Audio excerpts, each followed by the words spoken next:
A ver, Paco.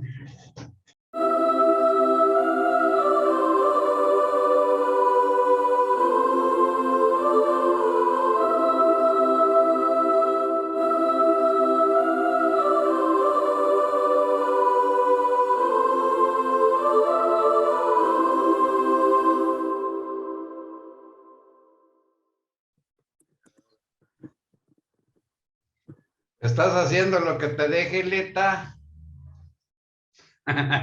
Tu mamá anda ahí con sus tierras y sus macetas. Tiene bien bonito ahí en la entrada de Anturios y de... Ah, Hombre, qué bárbara. no, ella te es artista nata.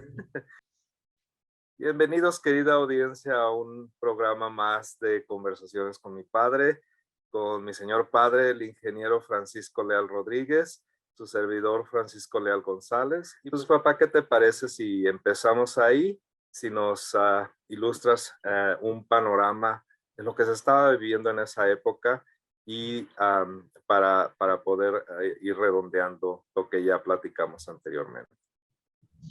Con mucho gusto, mijo, con mucho gusto, desde luego. Mira, el escritor que sintetizó, para mi manera de ver, más el panorama general de pues de la sociedad mexicana de entonces, sobre todo al andar él en primera línea, reporteando las batallas del general Francisco Villa en la segunda etapa de la revolución a que te refieres. Encontré un texto que hay muy apropiado y que yo creo que te va a interesar a ti y Sí. a tu audiencia si es que la tienes.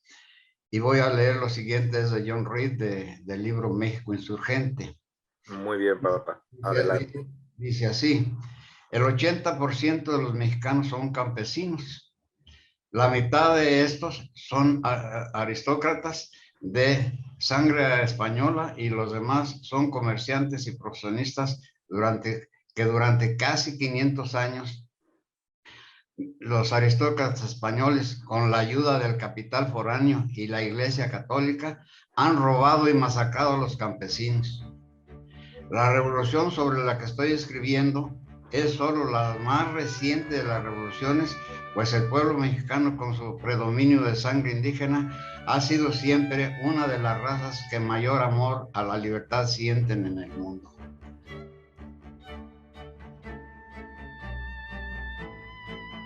Este es el texto que yo encontré, que expresa más, sintetiza mejor esa época y sobre todo pues, en el estado de guerra que se vivía, que fue la segunda etapa, la más sangrienta de este movimiento que cubrió desde 1910 hasta 1920, como te decía, o que realmente para mi entender, pues es un poco después de 1910 cuando empezaron realmente los movimientos armados.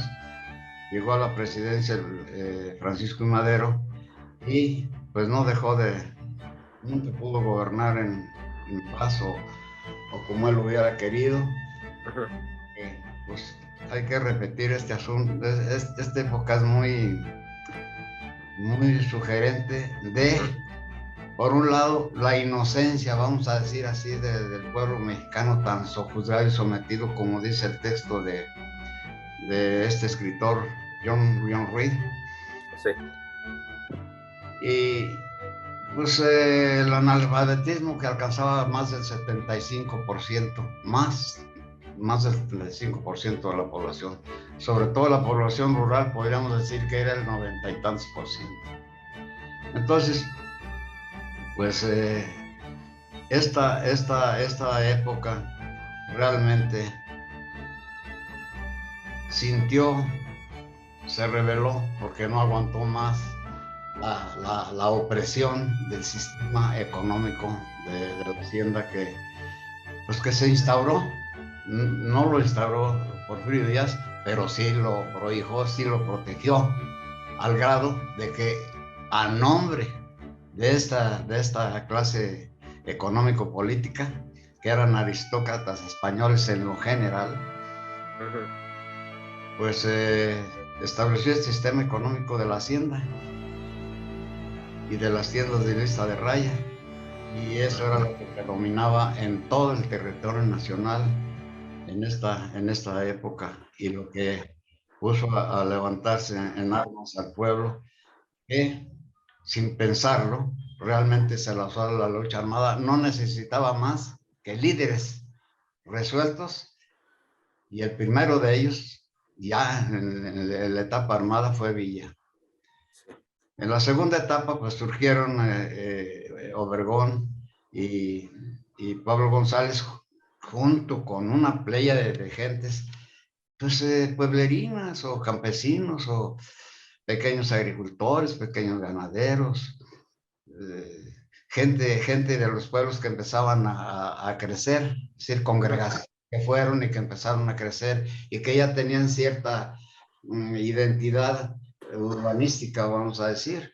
Entonces, pues de ahí surgió, como esto ya es repetitivo, pero es muy interesante volverlo a mencionar, porque pues realmente esto para nuestras generaciones ahora, que yo veo totalmente tan diferentes a lo que fuimos hace 70 80 años, Ujú. que pues, es una sociedad, sencillamente ustedes ya son un producto de primera generación, que dependieron de mí, que yo vengo de un ambiente exactamente como el que estoy describiendo, porque yo nací en 1933 Ujú. y justamente en el siguiente año empezó la etapa que decíamos institucional, Sí. de 6 años. Antes fueron de 4 años, que empezó en 1917 con Carranza, pero continuó con Álvaro Obregón y con Calles, la etapa institucional, pero del caudillo, del caudillaje. Ellos eran caudillos y como tales, pues se entronizaron en el poder, pero no olvidaron en parte al pueblo, pero también empezó a crecer la siguiente parte de la sociedad, la nueva clase dominante y política, y que desgraciadamente lo primero que se heredó fueron la corrupción. Y hasta la fecha. De manera que, pues este es un panorama, y con este texto de este magnífico y joven escritor que murió en la Rusia soviética, precisamente reporteando otra revolución. Cosa curiosa, la revolución mexicana fue antes que la revolución rusa. Y sí, papá, entonces, continuando con este panorama de que se estaba viviendo, ya ahorita se está desmoronando la idea de las haciendas y todo. Entonces, ¿qué empezó a pasar cuando se empezaron a ganar libertades, cuando el pueblo empezó a entender de sus derechos, cuando el pueblo empezó, qué estaba pasando en ese momento? Mira, esto es muy complejo, pero a la vez es demasiado sencillo, porque las causas eran tan evidentes. Por ejemplo, el Estado tan represivo, policíaco, Ah, ya. al pueblo, a la clase más humilde, y que era el 70 y tantos % de la población. Ujú. Entonces, pues ahí el sentimiento se incubó, pero se incubó en ciertas, pues en muy poca gente, que empezó a pensar, bueno, ¿por qué esto? Se empezó a cuestionar y empezó a cuestionar a otras gentes, y así se fue creando la conciencia, pero muy en forma muy aletargada. Ya ahorita se está desmoronando la idea de las haciendas y todo. Entonces, ¿qué empezó a pasar cuando se empezaron a ganar libertades, cuando el pueblo empezó a entender de sus derechos, cuando el pueblo empezó, ¿qué estaba pasando en ese momento? Mira, esto es muy complejo, pero a la vez es demasiado sencillo, porque las causas eran tan evidentes. Por ejemplo, el estado tan represivo, policíaco, Ah, ya. al pueblo, a la clase más humilde, y que era el 70 y tantos% de la población. Ujú. Entonces, pues ahí el sentimiento se incubó, pero se incubó en ciertas, pues en muy poca gente que empezó a pensar, bueno, ¿por qué esto? Se empezó a cuestionar y empezó a cuestionar a otras gentes y así se fue creando la conciencia, pero muy en forma muy aletargada, porque estaba el dominio de la iglesia y del patrón del hacendado, y ambos protegidos por el poder político. Increíble. Entonces, eh, era ciertamente muy difícil salir de esa etapa, porque era un predominio tal, pero, y en el texto que te leí de John Reed, dice los aristócratas españoles. Entonces, ese hecho, ese comportamiento y el acaparamiento de la tierra, que era el principal recurso, y los recursos que de allí derivan, como pues el hecho de tener ecosistemas propios para las explotaciones ganaderas o frutícolas o de fibras como el Enequén en Yucatán, o la minería, que es un recurso natural no renovable, pues estaban en manos de estas gentes. Y esa era una aristocracia.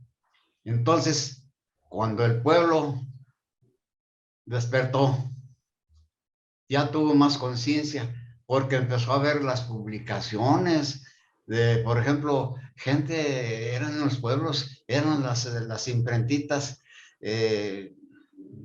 más sencillas, pero que ya hacían tirajes de boletines, de folletitos, o empezaban a publicar unos periodiquitos, ¿verdad? Y en fin, entonces empezó a crecer la inquietud. Entonces, te digo, ahí tuvo nacimiento los clubes que empezaron a ilustrar a la demás gente, y mucha gente, desgraciadamente, de la más humilde, no lo veía bien, porque pues sin el patrón, ¿qué iban a hacer? No podían comer. Fíjate, por eso es tan controvertido algunas cosas de la revolución, pero también Villa, y ese fue Villa, despertó lo que ahora llaman el tigre, ¿sí? El pueblo raso que cuando se junta simplemente para celebrar algo, Ujú. simplemente para victoriar algo, es un poder inmenso. Y eso fue lo que Villa provocó en el pueblo, y por eso llegó a ser un ídolo. Él antes que guerrillero y general fue un ídolo popular. ¿Por qué?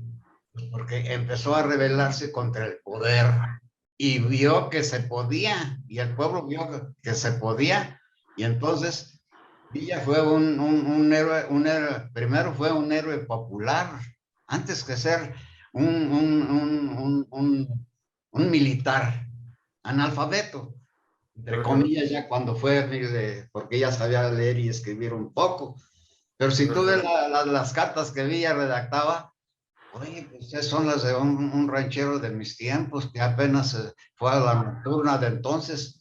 Para esto te recuerdo que las escuelas nocturnas las fundó un general revolucionario, ya cuando la etapa institucional, que fue pues Cárdenas hizo mucho esfuerzo en esto, pero el que instituyó las escuelas nocturnas fue Ávila Camacho, o sea, el que sucedió a Cárdenas, que fue cuando mis padres aprendieron a leer algo. La escuela nocturna le decían así porque en el día pues había que hacer las Ellos jornadas. trabajaban, sí.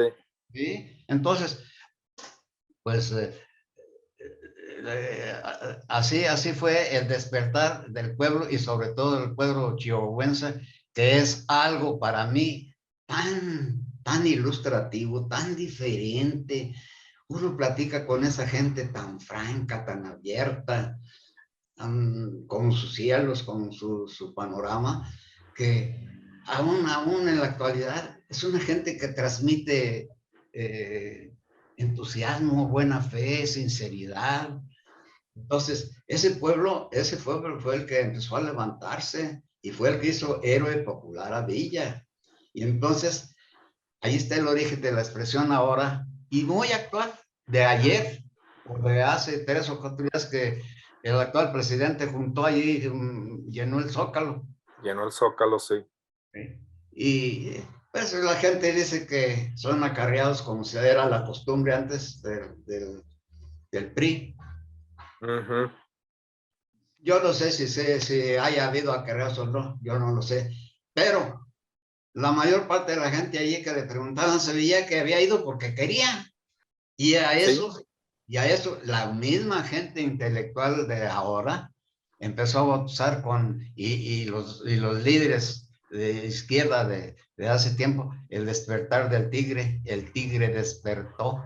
qué frase tan actual para un comentario que dijiste, papá, cuando, que ciertos cierta gente dijo, ¿qué vamos a hacer con el patrón? Fíjate que yo leí un pasaje también de la abolición de la esclavitud en Estados Unidos. Y muchos de los esclavos les dijeron, ya eres libre. Dice, no, yo no me quiero ir, yo estoy aquí bien con el patrón. ¿Hasta dónde llegó el dominio psicológico? ¿Hasta dónde llegó el dominio de estos patrones, de estas aristocracias, de estas oligarquías, de penetrar el sistema tanto, de que eran dueños de la voluntad de esta gente, de que esta gente no podía, le hicieron ver el horizonte casi enfrente de ellos, no veían más allá. Fue algo que te quería comentar porque también eso pasó cuando se abolió la esclavitud, pasajes tristísimos, pasajes reveladores. Y papá, me decías, platicando con esta gente, la franqueza, la claridad, la pureza, el conocimiento, porque ellos estuvieron presentes.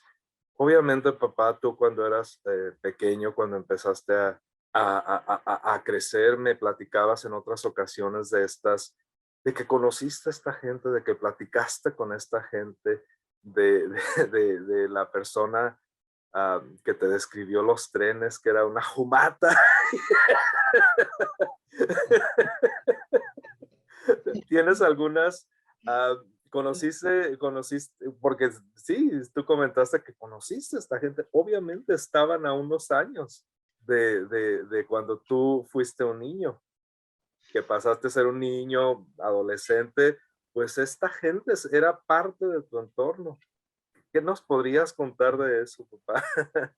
Ay, mijo, pues ya te conté aparte, pero mira, te la voy a enriquecer más. Por Ese favor. sería el término. Mira, cuando yo empecé a, a ligarme con la revolución, pues no había nada, nada absolutamente. Sí.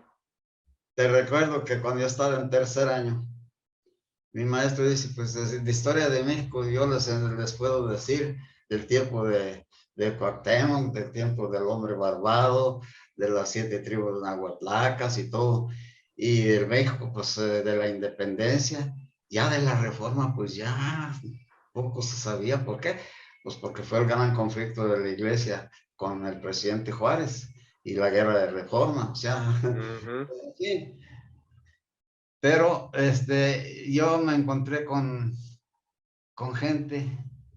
Cuando esto ocurrió, yo tenía 12 años, apenas el tercer año de primaria, porque yo ya entré en la segunda etapa de mi enseñanza ya grandecito. La primera fue de 6 años, de 6 a 7 años en el rancho, cuando las escuelas nocturnas precisamente, y allí apenas empecé a leer y escribir. Y bueno, aprendí a hacer cartas de amor para los novios. Que ese es todo un programa que estamos planeando con Betty. Bueno. Ese es todo un programa, esa es toda una conversación. Nos vamos a concentrar en Para, esa época, en esas anécdotas que mis hermanas adoran y mis hermanos y personalmente yo también. Mis cuñadas, ¿te acuerdas de Maribel? ¿Cómo le fascina esa historia? Es fascinante. Entonces, de eso vamos a hacer un programa especial, querida audiencia, porque es fascinante, tierno, simpático, uh, y es una gran visión a este tiempo, que mi padre era un chiquillo y que la gente confiaba en él en sus más íntimas comunicaciones. Con sus, mi papá es muy posiblemente responsable de unir gente y ahora esas son familias, familias grandísimas. Pero bueno, de eso vamos a hablar y de las anécdotas. Una pregunta antes de que empieces a enriquecernos con tus experiencias, papá. ¿Tú recuerdas en aquellos albores el primer instante que a ti te generó ese interés por conocer qué está pasando? ¿Recuerdas lo que dijiste? Que fue una chispa que dijiste, quiero saber más de esto, fue simplemente un proceso de, pues, de estar inmerso todavía en el hacer de nuestra historia? no, fíjate que pues fue de las dos cosas, pero primeramente fue un chispazo por canciones que yo escuchaba. Ah, qué interesante. Sí, que yo escuchaba. Y tu abuelo, o sea, mi padre, que en paz descanse y Dios lo perdone por todas sus faltas, pues no tenía una voz bonita y todo eso, pero tenía un volumen muy alto y sabía decir canciones de entonces. Y yo me acuerdo de lo primero, del primer, pues ese es un verso que, que es el corrido ese de la Adelita, que si yo muero en campaña, que con tus ojos me vayas Adelita, por Dios te lo ruego, con tus ojos me vayas a llorar. Esa fue la primera noción que yo tuve de lo que es la revolución, vista de una manera coloquial, muy tierna, muy todo, a pesar de que fue tan violenta. Entonces esto es lo que a mí me motivó, decir, bueno, ¿por qué si se dice tan hermosamente aquí un soldado a su amada? Pero eso también allí subyace como el perdón a la violencia, como la resignación, porque no hay otra. Fíjate, si yo muero en campaña, o sea, en plena revolución, en plena En la enfrentamiento. guerra, Y lo peor, hermanos contra hermanos. Entonces, pues allí ese fue el primer chispazo, yo siendo niño. Y también porque vi llorar a un revolucionario. Ese señor ahí puso una gasolinería junto a la casa de mi tío Goyo, mi tío padre, que fue realmente mi tío padre porque nunca me desamparó ni a mí ni a mi hermano. Si una tortilla tenía, la partía o nos la daba a ese extremo de bondad y de belleza de alma. Y yo veía a este señor, le decían Don Liovi, y platicaba. Y cuando oía la canción esa de La Pajarera, que es una canción bellísima de ese entonces,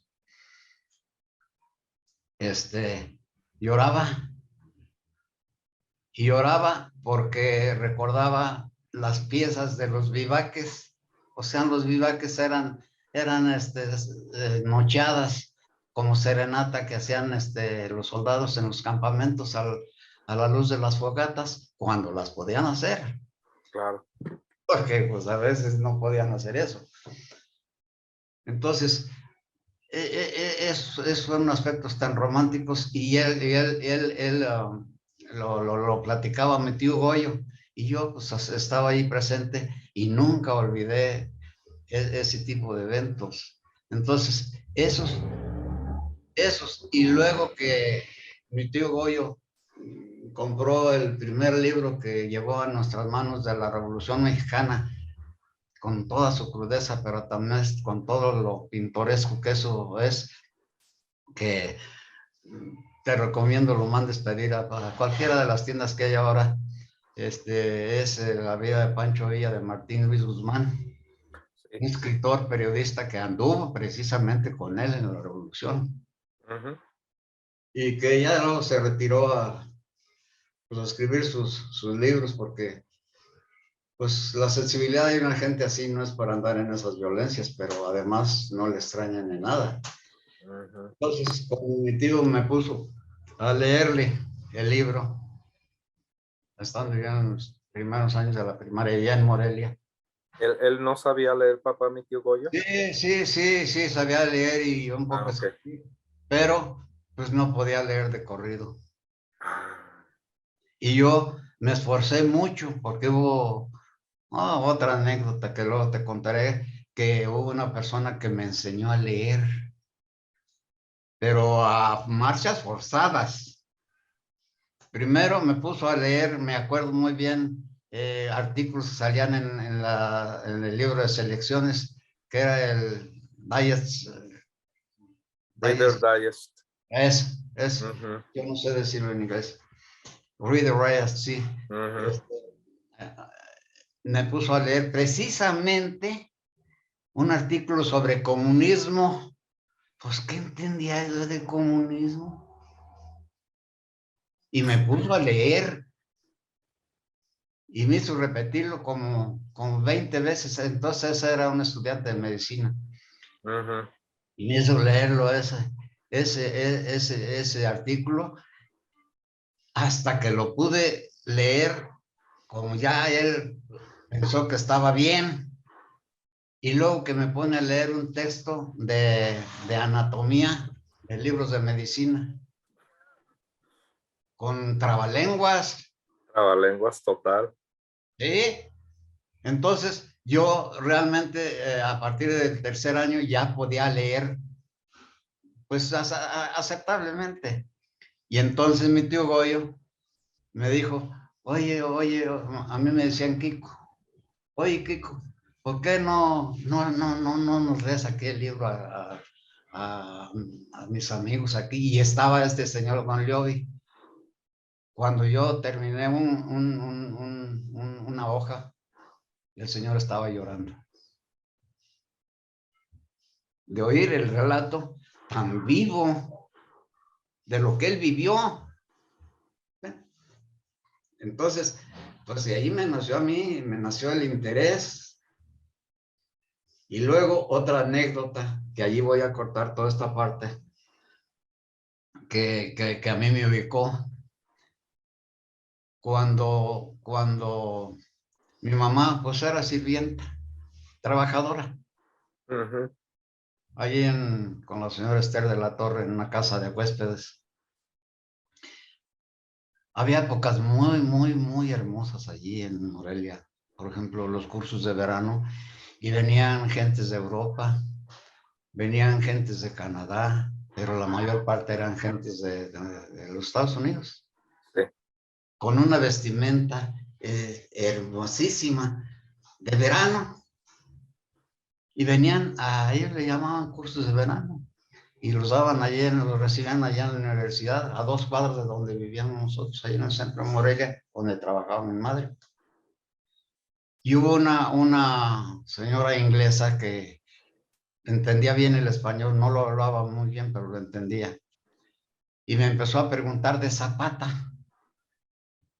Y justamente yo acababa de escuchar algo de mi maestro de la primaria, de Emiliano Zapata, quién era. Y luego leí algunos artículos de él, de revistas que tenían algunas gentes que se hospedaban allí por 2, 3 meses en esa casa. Y que llegábamos a ser casi como una familia. Entonces, esta señora se emocionó tanto con lo que yo le pude decir en Zapata, porque se maravilló por mi corta edad. Entonces yo tenía 11 años. Pero estaban unos señores, estos eran de Coahuila, pero estaban otros de Chihuahua. Y estando tan cerca y siendo tan parecidos, ya oyéndolos hablar, yo distingo perfectamente bien quién es de Coahuila y quién es de Chihuahua. Digo, nativos. Sí, claro, por el acento. Sí. Y pues son vecinos. Pero entonces decir vecinos eran distancias de 3, 4, 500, 600 o hasta 1000 kilómetros, ¿no? Sí. Entonces, un señor de estos, muy serio el hombre, él era de Coahuila. Y empecé no sé por qué se ofreció de Francisco Villa y empecé yo a hablar. Ya había leído yo el libro ese, le había leído a mi tío y lo comprendí. No, pues empecé a hablar una especie de maravillas de Villa. Me quedó viendo así, muy serio e incluso con enojo. Dice, mire, mi muchachito, usted dice eso porque Villa no le hizo nada. Yo me quedé, hijo, pero así. Y el señor, de momento, no me dijo más. Y yo agachado, apenado, me retiré. Y como 2 horas después me dice, oiga, huerco, porque allá entre Coahuila y Durango le dicen a los muchachillos huercos. Huerco, sí. Huerco. Dice, oiga, huerco, eso que le dije yo a usted me dolió, pero tenga cuidado con lo que dice. Y ahí terminó el asunto. Entonces, allí yo conocí estas gentes que te digo y estos de Chihuahua. No, esos son una gente franca. Bueno, la gente de Chihuahua, le digo gente hermosa de veras. La nativa, la genuina. No, la que ya después degenera un poco sus costumbres o mucho. No, la nativa. Y te digo esto porque siendo yo profesor acá en la escuela, y sí, algunas, si publicas esto y algunos de mis exalumnos, ahora ya también viejos como yo, que fue de eso hace ya 60 años que yo di clases allí, encontré jóvenes así, con esa belleza y con los dichos de allá. Y recuerdo mucho uno de ellos, porque los años allá o son buenos o son malos. Y cuando son malos en serio. La mortandad de ganado por la sequía y la escasez de alimentos. Y bueno, pero los años son buenos. Y hay un dicho de rancho, dice, de que Dios da hasta el costal presta. Sí. Entonces,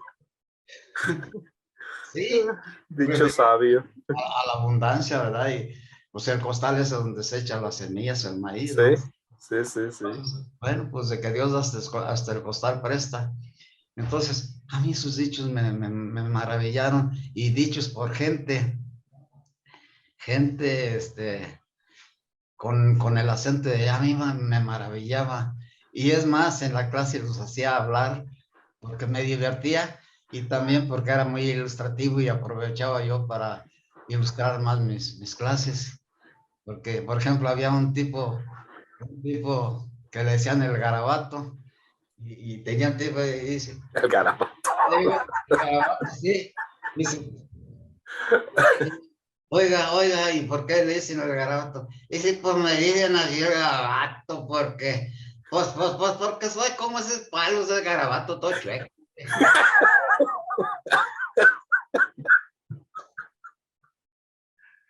Pero qué bárbaro. Maravilla. Con esa ingenuidad, esa sinceridad. No, hombre, gente maravillosa. Entonces, Villa no era de Chihuahua, pero era de los límites con Durango con Chihuahua. Y acá tenían el tipecito más de, oiga usted, oiga, oh, y ande, para cualquier cosa. Oiga, ¿por qué no dice? Ande. Sí, Una interjección, pues. sí, sí, Pero sí. Villa se desarrolló mucho más en Chihuahua, a unos kilómetros allí de donde él era, de Sí, unos sí, sí. tantos kilómetros. Pero el acento era diferente, fíjate. Entonces ya Villa aprendió el acento de Chihuahua y la manera de ser de la gente de Chihuahua. Entonces, pues esto te redondea la respuesta a la pregunta que me hacías de pues, cosas que a mí me motivaron. Y todavía hay otro que también podemos hacer algo sobre eso, de que esta gente que yo conocí fue cuando la campaña de la fiebre aftosa ya, cuando no sacrificaban a los animales, sino ya salió la vacuna y que el gobierno de Estados Unidos, o sea, pues siempre tan previsores, venía esa peste de Centroamérica en el ganado, en las vacas, en las reses. Y les preocupó que llegaran allá y pusieron lo que ellos llamaron cinturones sanitarios. Sí, sí, sí. Que a la Para, fecha le llaman así todavía. lo que ahora hacemos con nosotros Sí, los humanos, pues. sí. Y entonces No ya somos después, nada diferentes. primero era sacrificar el ganado para que no hubiera intercambio. Y luego ya salió la vacuna y a mí me tocó las dos épocas. Pero la que yo más disfruté fue la segunda cuando ya venían brigadas de vacunación, que venían gentes de Coahuila y de Chihuahua y del lado de Norteamérica, de Texas, venían. Entonces, uno de ellos era muy festivo. Pues como yo ayudaba a mi mamá a limpiar los cuartos, a atender las camas y a arreglarle sus cosas porque eran pues muy desordenados. Entonces yo encontré un librito que después se llamaron de bolsillo. Era un librito grueso, grueso, poco ancho, pero grueso, grueso y chiquito. Eso se llamaron de bolsillo después. Pero Ujú. este librito era como de una imprenta rústica con ilustraciones a mano y se llamaba eh, el PUP. El pup. Ese era de un humorista natural que se llamó Hermenegildo Torres. Él era de ahí, él era de ahí pues creo que de Monterrey o de los suburbios ahí, creo que de Perros, así se llama, Ajá. un suburbio de por ahí, entonces ranchería. Entonces, y le decían el Tío Gildo, y el Pup, y su lema era por la unificación de los tontos, pero la palabra coloquial que aquí se dice, Unión de los P. la unificación de los tontos. Yo Bueno, ya, ese libro a mí fue mi Biblia. Digo, con mucho respeto para lo que es la Biblia, desde sí, claro, luego. claro, claro, desde luego. La Biblia es un gran libro, pero para mí fue por la enseñanza que me dio, porque este señor de maldad no tenía un gramo. Ah, Era chistoso.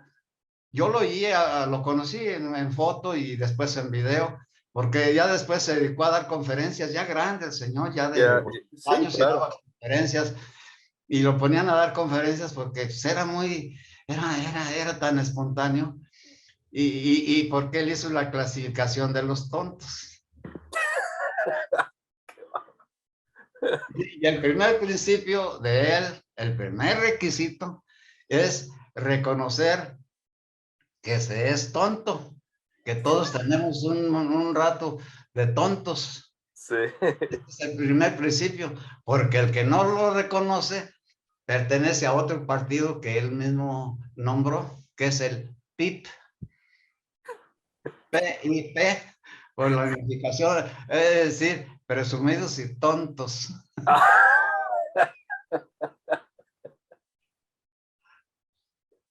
Ay, no, qué genialidad. No, y nomás te voy a dar una reflexión. No hay reflexión, sino no sé cómo se llame, pero mira, él dice, no dice, pues todos tenemos un ratito de, primero, pues reconocer que seas tonto y que tenemos ratos de tontos, todos, Sí. pero hay tontos, hay gentes que tienen un ratito de tontos. Y decía, si usted tiene un rato de tontos, pues es usted un buen tonto. Sí, reconoce y tiene, sabe, si sus ratos son de 2 horas, pues es un tonto aceptable. Si sus Ujú. ratos son ya de 6 horas, pues ya es un tonto usted. Pero si sus ratos son de 24 horas, es usted un gran tonto. Dicho, claro, con la palabra que aquí se Con usa. la palabra correcta. Sí, la correcta, exactamente.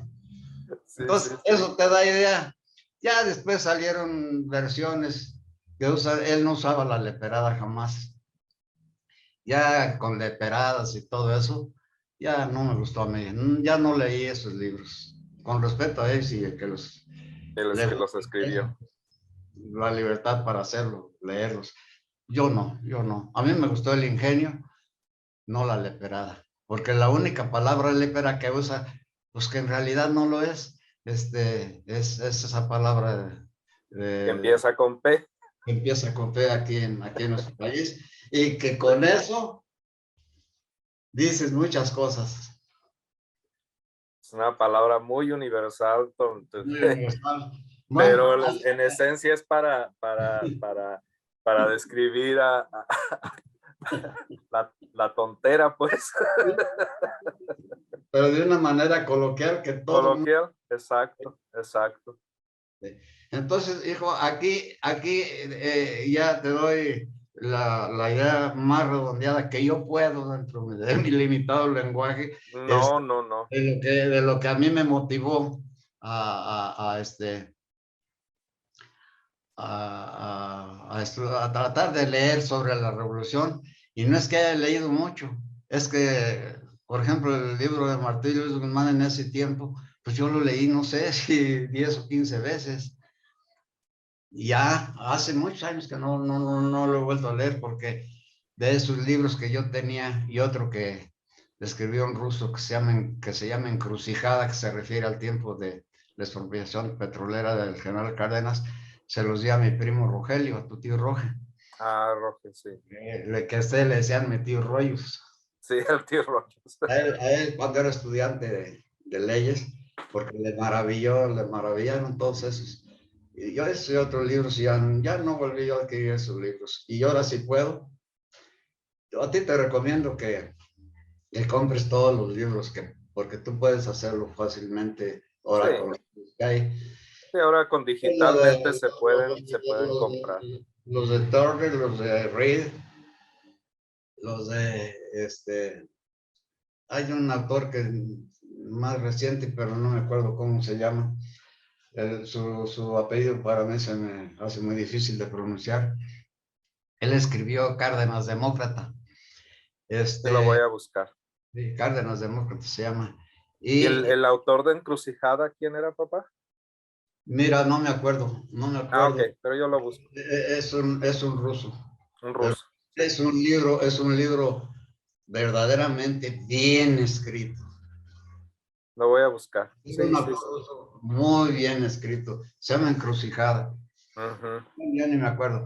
Pero no, la verdad, describe el episodio de lo difícil que fue para Cárdenas sortear ese gran evento para nuestro país. Entonces, para completarte la idea de por qué me interesó tanto, es porque Villa y luego Obregón, a la clase aristócrata de españoles, Ujú. los echó en friega del país. Les quitó todo. Todo. Aunque después Carranza y ya todo eso en arreglo se lo regresó y etcétera, etcétera. Pero esos ya otros que no eran españoles también, como los Krill, este, que eran terratenientes, Terrazas y Krill, eran terratenientes de millones de acres. Millones. Entonces, Villa les quitó todo y a los españoles los juntó y órale. Ahí Entonces, se ven. eso le quiero decir yo ahora a nuestros conciudadanos españoles o de origen español, o los que no quieren dejar de ser españoles y que están en su derecho de pertenencia a su país, que tengan cuidado porque el tigre despertó. Increíble, papá. Y, es fascinante, fascinante, fascinante, porque esa frase del tigre despertó y de la idea de que Villa les quitó todo y los echó, a mí en mi limitado entender de todo esto todavía que estoy aprendiendo, estas dos palabras resumen ese sentimiento, y estas dos palabras son fifís y chairos. Hoy en día no sé si estoy en lo correcto, pero lo que me dices, despertó el tigre, fuera los españoles y les quito todo, porque esto no les pertenece a ustedes en primera instancia, les pertenece a la gente. Ese eco lo oigo en estas dos palabras ahora, en esta división, en esta división en realidad que existe entre clases, y el clasismo, el racismo ha sido siempre presente en nuestra historia, el clasismo sobre todo, las castas. Y si acaso yo muero en campaña y mi cadáver lo llevan a enterrar, Adelita, por Dios te lo ruego, que con tus ojos me vayas a llorar.